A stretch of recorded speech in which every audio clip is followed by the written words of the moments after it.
ஒரு நிமிடம் ஒரு மருத்துவம். வெந்தயம் ரொம்ப முக்கியமான ஒரு மூலிகை.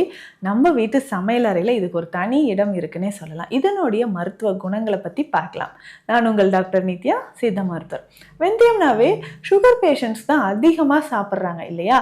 ஸோ இது எதற்கெல்லாம் இது பயன்படுது? சர்க்கரை நோயை குறைப்பதற்கு வெந்தயம் எப்படி சரியான முறையில சாப்பிடலாம் அப்படின்னா, முளை கட்டிய வெந்தயம் உங்களுக்கு சுகர் லெவலை நல்லாவே குறைச்சிருங்க. வெந்தயத்தை நல்லா முளை கட்டி உலர்த்தி பவுடர் பண்ணி எடுத்து வச்சுக்கலாம். இந்த பவுடர் ஒரு அரை ஸ்பூன், இதனோட சீரகம் அரை ஸ்பூன், சீரக பொடி ஒரு அரை ஸ்பூன், ரெண்டுமே வெந்நீர்ல கலந்து காலையில எம்டி ஸ்டொமக்ல குடிச்சுக்கிட்டே வரணும். ரெகுலரா இந்த முளைக்கட்டிய வெந்தய பொடியை வெந்நீர்ல கலந்து நம்ம குடிச்சுக்கிட்டே வரும்பொழுது மலச்சிக்கல் உங்களுக்கு குணமாக ஆரம்பிக்கும்.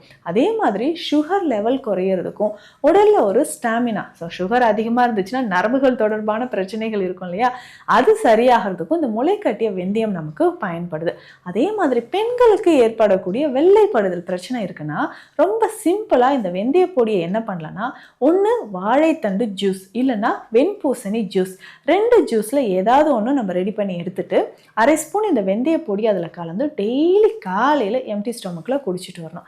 இந்த மாதிரி குடிக்கும்போது பெண்களுக்கு ஏற்படக்கூடிய வெள்ளைப்படுதல், பிசிஓடி ப்ராப்ளம், இர்ரெகுலர் பீரியட்ஸ் இது எல்லாமே குணமாகுது. அது மட்டும் இல்லைங்க, தலைமுடி உதிர்தல் அதிகமான உஷ்ணத்துக்கும் இதை நம்ம பயன்படுத்தலாம். ஸோ இந்த ஜூஸோடையே நம்ம என்ன பண்ணலாம்னா வெந்தயம் ஹேர் பேக், ஸோ வாரத்துக்கு ஒரு நாள் ஹேர் பேக் மாதிரி போட்டுக்கிட்டே வந்தாலும் ஹேர் ஃபால் உங்களுக்கு குறைய ஆரம்பிக்கும். இந்த மாதிரி பயனுள்ள மருத்துவ தகவல்களுக்கு நம்ம பேஜை ஃபாலோ பண்ணுங்க. நன்றி.